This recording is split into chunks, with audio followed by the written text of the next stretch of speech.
इन लोगों ने एक भी ऐसा काम नहीं किया हुआ है जिसको हमारा मोहम्मदाबाद विधानसभा के लोग ये महसूस कर सकें कि हम ऐसी सरकार, हम लोगों ने ऐसी सरकार। मैं आपको ये बताते हुए मुझे बहुत पीड़ा हो रही है।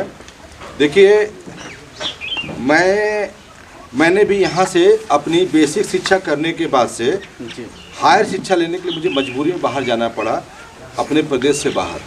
लेकिन ये 25-30 साल पहले की बात है। आज जब मैं जनसंपर्क कर रहा हूँ मैं, और जब इसमें रायगढ़ जो गांव है, रायपुर गांव है, इस गांव में जब बस्तियों से मैं निकलते हुए कि स्कूल के प्रांगण पहुंचा मैं, तो मुझे देख कर के आश्चर्य हुआ कि आज के दिन में, आज के तारीख में, जो कि भारतीय जनता पार्टी सरकार ये दावे के साथ में जोर जोर से टीवी और पत्रकार और तमाम अपने संसाधनों के माध्यम से अच्छी अच्छी चीज़ दिखाती है परोस करके, वो भी आज भी वो स्कूल जो प्राइमरी स्कूल है जहाँ पर हमारे गरीब बच्चे पढ़ने जाते हैं, वो पूरा का पूरा स्कूल जो है वो पानी से डूबा हुआ था। और उस स्कूल के प्रांगण में, बताइए, स्कूल के प्रांगण में जलकुंभी हो और उसका कोई उसकी व्यवस्था न की जाती हो सरकार के द्वारा। हमारे गांव के गरीब जो मजबूर गरीब लोग हैं, अपने बच्चों के अच्छे भविष्य के लिए खुद वो जो है गड्ढा साफ कर रहे हैं, जलकुंभी साफ कर रहे हैं और उसके अंदर मिट्टी डाल रहे हैं, ताकि जब स्कूल खुले तो कम से कम बच्चे जाके पढ़ाई कर सकें। और स्कूल की बिल्डिंग की हालत ये है कि अगर वो उसमें, मुझे भरोसा नहीं है कि उसमें अगर कल चल के स्कूल खुलता है और वो इतना वो पानी से कमज़ोर चुका स्कूल है कि वो कब गिर जाएगा और उसमें कितना जान माल का नुकसान होगा, इसका कोई अंदाज़ा नहीं है। मैं तो सरकार से और यहाँ के शिक्षा के जो भी उसके अधिकारी हैं, उन लोगों को उसको मैं ध्यान आकर्षित करना चाहता हूँ कि लोग व्यक्तिगत आएँ, आके स्कूल को देखें और इसकी व्यवस्था क्या हो सकती है, उसकी सफाई, वहाँ का स्कूल का जो मरम्मत है, वो सब काम करने के बाद तभी उसके स्कूल के अंदर बच्चों को जाने के लिए सरकार क्या करेगी। देखिए, मैं तो सबसे पहले आपको इस बात के लिए बहुत बहुत आपको धन्यवाद देता हूँ। और आप जैसे बहादुर नौजवान पत्रकार अगर समाज के अंदर में अपनी बात को निर्भीकता से और बिना किसी भय के रखेंगे तो हमें पूरा विश्वास है कि जरूर इसके अंदर में कुछ न कुछ बदलाव होगा। रही बात कि स्कूल के अंदर जो खाने की जो सामग्री आती है, जो सरकार की तरफ से दी जाती है, या फिर स्कूल के अंदर जो अध्यापक हैं, उन अध्यापकों का जो है पढ़ाने का जो तरीका है, ये सब पे जो है भली भांति सभी लोग जानते हैं। मैं तमाम ऐसे स्कूलों में गया हूँ, जब मैं देखता हूँ कि जो टीचर हमको पढ़ाने वाला अध्यापक है, उसको खुद नहीं पता है वो क्या पढ़ाना है। अगर उसको हम पूछ देते हैं कि आप जो है ये क्वेश्चन का जवाब क्या होगा, जो कि बहुत ही छोटा स्तर का होता है, वो भी प्रॉपर दे नहीं पाता है, वो बच्चों को क्या पढ़ाएगा। हम नमस्कार, मैं हूं अमित और आप देख रहे हैं सच न्यूज छागो। खबर उत्तर प्रदेश के गाजीपुर जिले से है। हमारे साथ जुड़ रहे हैं भाजपा के माधवेंद्र जी, जो पूर्व वरिष्ठ नेता भी रह चुके हैं। सर, हम चाहेंगे कि आज अपना परिचय एक बार स्वयं दे दें। नमस्कार, मेरा नाम माधवेंद्र राय और मैं बहुजन समाज पार्टी के आधिकारिक प्रत्याशी 378 विधानसभा मोहम्मदाबाद से प्रत्याशी हूँ मैं। और अभी इन दिनों मैं अपने जनसंपर्क अभियान में गांव-गांव तक लोगों को पहुंच रहा हूं मैं, और उनसे अपनी पार्टी की विचारधारा से अवगत करा रहा हूं मैं, और उनसे अपना सहयोग आशीर्वाद उनसे प्राप्त करने का उम्मीद। सर, जैसे आप क्षेत्रों में जा रहे हैं तो विकास की क्या स्थिति है? यहाँ जब आप क्षेत्रों में जा रहे हैं तो विकास की क्या स्थिति है? देखिए, विकास की बात तो करके लगता है कि मजाक किया जा रहा है जी। अगर विकास की बात करें तो हमको तो कहीं उसका विकास का वी नहीं दिखता है, तो 100 कहाँ से आएगा।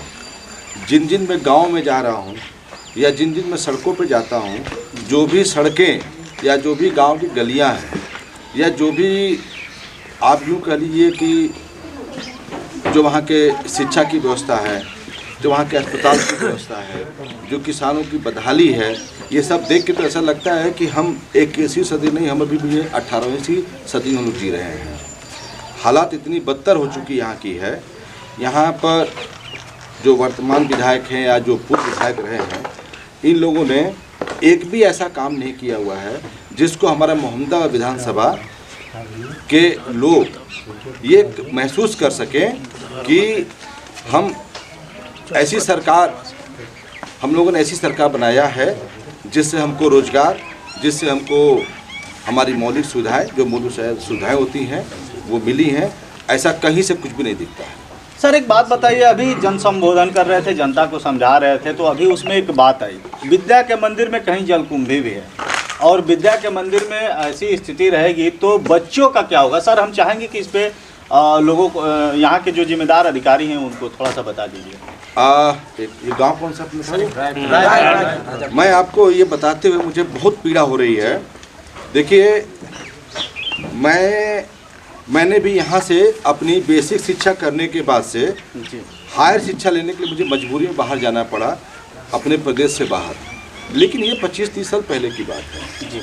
आज जब मैं जनसंपर्क कर रहा हूँ मैं, और जब इसमें रायगढ़ जो गांव है, रायपुर गांव है, इस गांव में जब बस्तियों से मैं निकलते हुए कि स्कूल के प्रांगण पहुंचा मैं, तो मुझे देख कर क्या आश्चर्य हुआ कि आज के दिन में, आज के तारीख में, जो कि भारतीय जनता पार्टी सरकार ये दावे के साथ में जोर जोर से टीवी और पत्रकार और तमाम अपने संसाधनों के माध्यम से अच्छी अच्छी चीज़ दिखाती है परोस करके, वो भी आज भी वो स्कूल जो प्राइमरी स्कूल है जहाँ पर हमारे गरीब बच्चे पढ़ने जाते हैं, वो पूरा का पूरा स्कूल जो है वो पानी से डूबा हुआ था।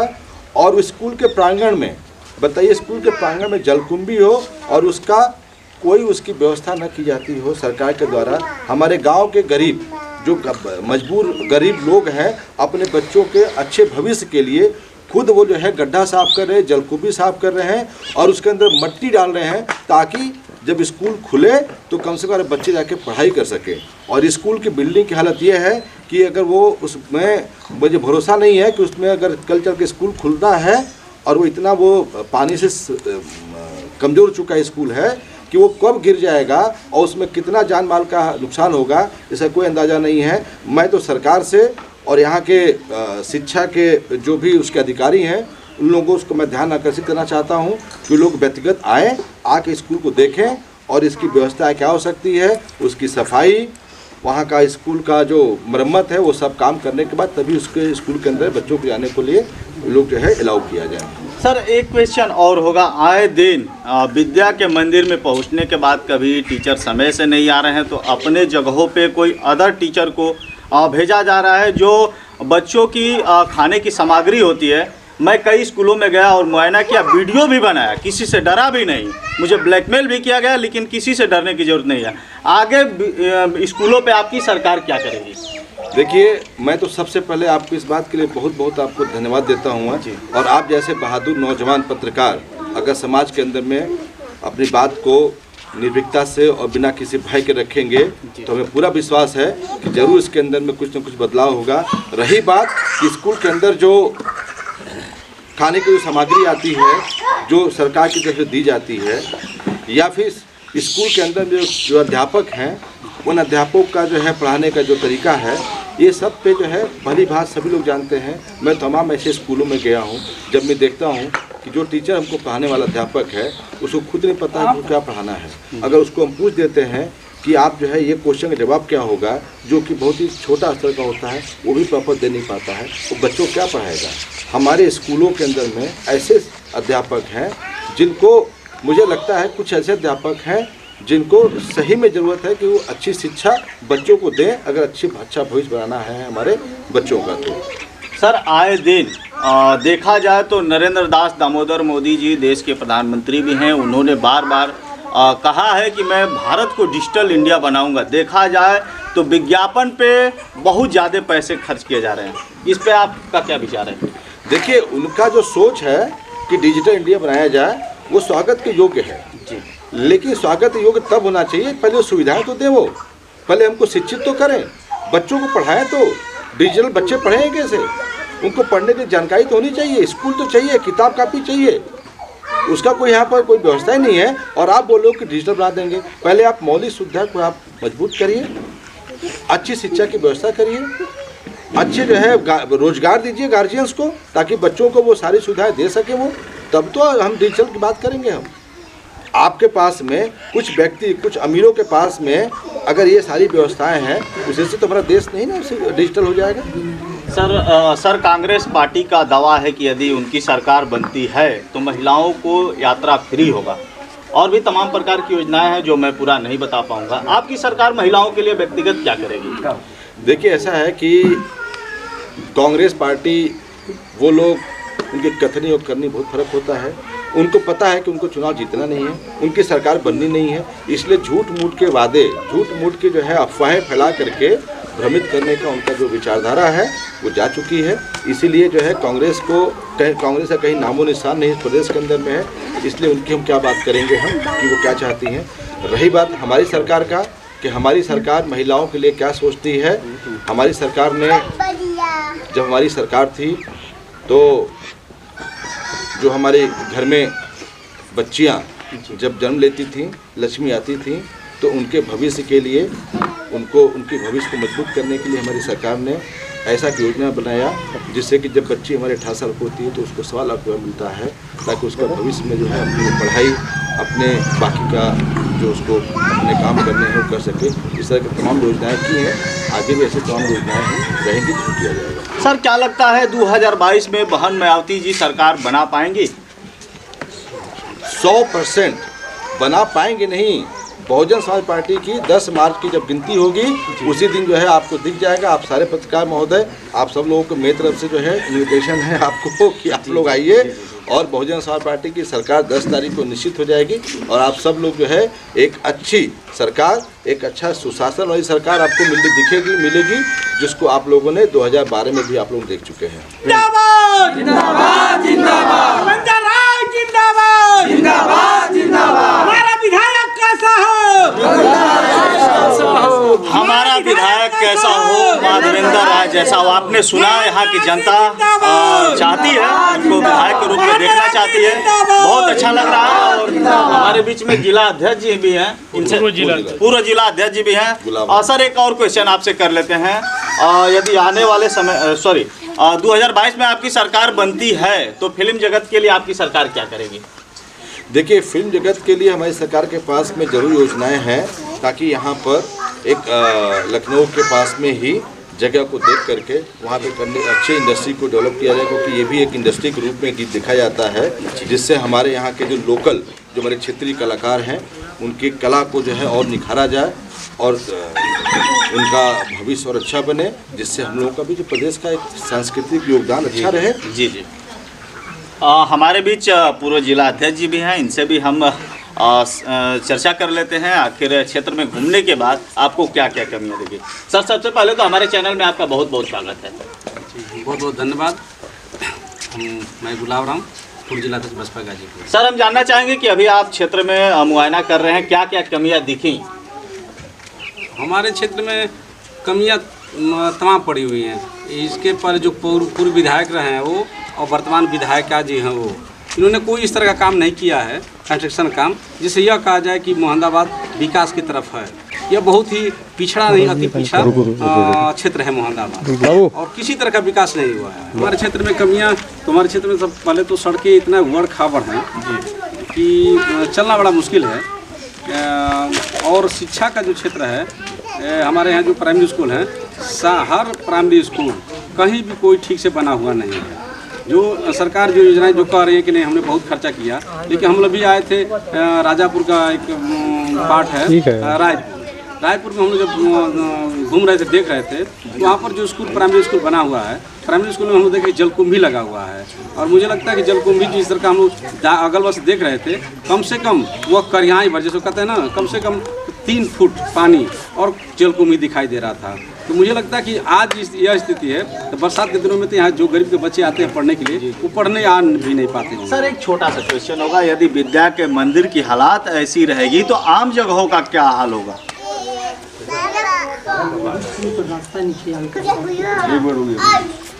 नहीं, जैसे शिक्षा का वही तो करें, जब शिक्षा का इस तरह का है, और हमारे बुनियादी चीज़ है, लोग नहीं बोलते हैं शिक्षा, रोजी रोटी और कपड़ा के जो मकान होते हैं, मकान की आवश्यकता होती है, उसी तरह शिक्षा की जब ये स्थिति है तो हर क्षेत्र में यहाँ पिछड़ापन। सर योगी जी का वादा तो था कि 2019-2020 तक हम पूरी उत्तर प्रदेश की सड़कों को गड्ढा से मुक्त कर देंगे। अभी क्या स्थिति है, रोड के बारे में क्या कहना चाहिए? वो गड्ढा मुक्त नहीं हुआ है, गड्ढा युक्त हो गया है। पूरे विधानसभा मोहम्मदाबाद में गड्ढा आप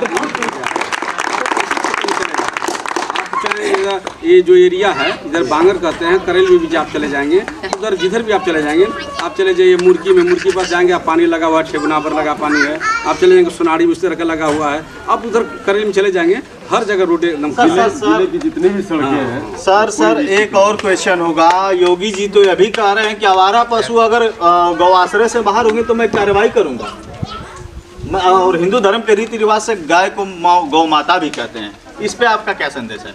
देखिए ये तो उनका केवल वो है, इतने हमारी ये जो ये आवारा पशु बढ़ गए हैं कि हमारे जो किसान जो बोए हुए फसल उनका पूरा का पूरा नुकसान हो रहा है। और हमारे लोग ऐसे लोग हैं कि किसानी जो कर रहे हैं, रात में ठुठुर ये जो जाड़ा पड़ रहा है, बहुत ज़्यादा पाला पड़ रहा है, उसमें जा रहे हैं, सुरक्षित कर रहे हैं, और उनका जो खेत है वो सब पूरा का पूरा चढ़ जा रहे हैं। तो जोगी जी के नो सब जोगी बन करके ये घूम रहे हैं यहाँ के पाड़ा और भैंसा सब।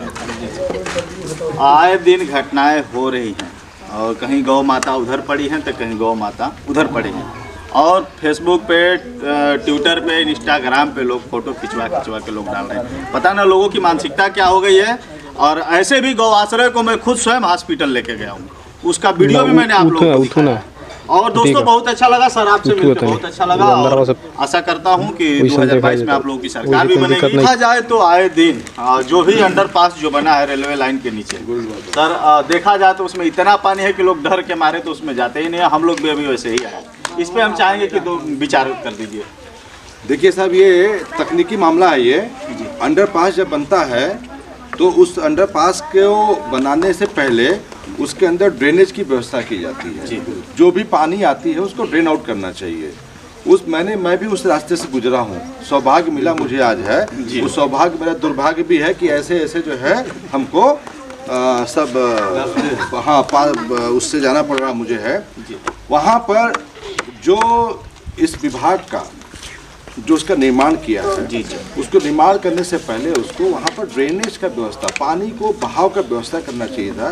जो व्यवस्था नहीं हुआ है, वो जब निर्माण होता है उसी समय उसको बनाया जाता है। ये घोर लापरवाही है, घोर अनियमितता है। यही साबित करता है, ये दिखाता है कि यहाँ जो भी काम होता है, जो भी काम किया जा रहा है, उसका कोई मापदंड नहीं है, उसका कोई जो है रिस्पॉन्सिबिलिटी, जिम्मेदारी लेने को तैयार नहीं है, न अधिकारी न कुछ। बन गया, क्यों बन गया, कब तक बना रहेगा, कब तक चलेगा, इसका कोई ठिकाना नहीं है।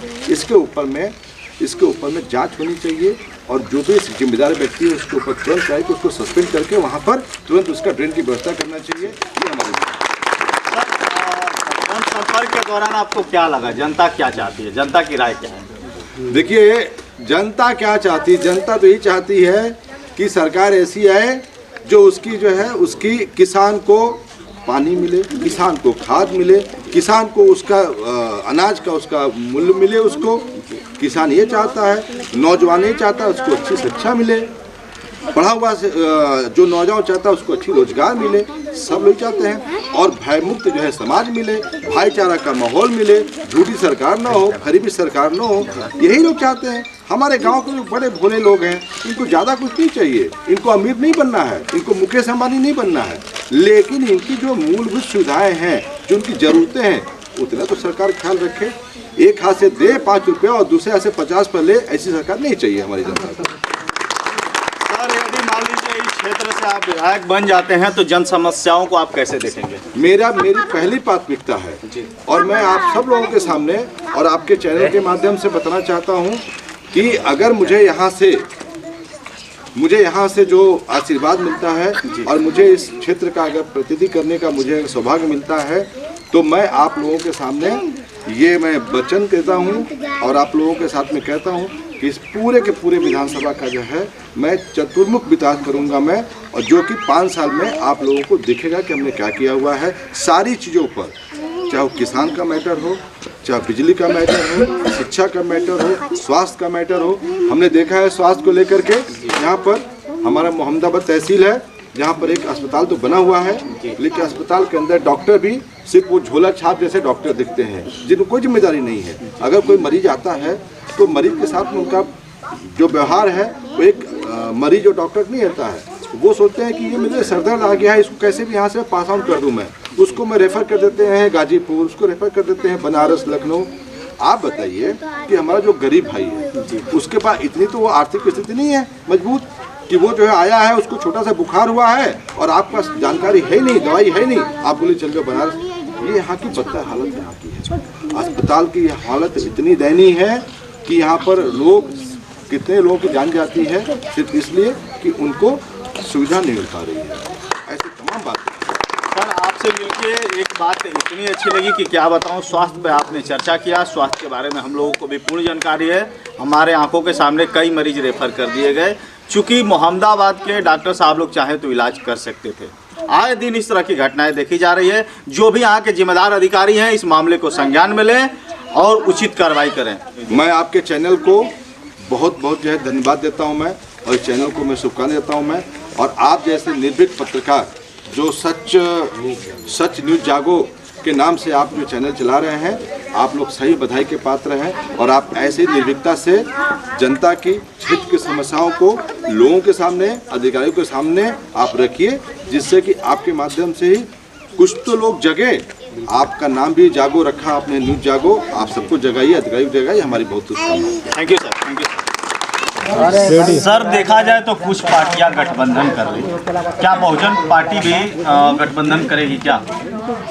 नहीं, आपको एक बात मैं साफ कर देता हूं कि हमारी बहुजन समाज पार्टी उत्तर प्रदेश के अंदर जो 403 विधानसभा है, सारे विधानसभा में अपना प्रत्याशी खड़ा कर रही है और सारे विधानसभा पर अकेले अपने बूते चुनाव लड़ने वाली है।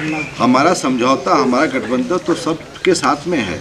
हमारी समझौता जो है राजभर के साथ में, हमारा समझौता जो है सवर्ण के साथ में, हमारा समझौता जो है अति पिछड़ी के साथ में, हमारा समझौता पिछड़ी के साथ में। हमारा समझौता वो आपसी है, कोई हम जो है राजनीतिक समझौता हमारा दूसरे किसी दल के साथ नहीं है।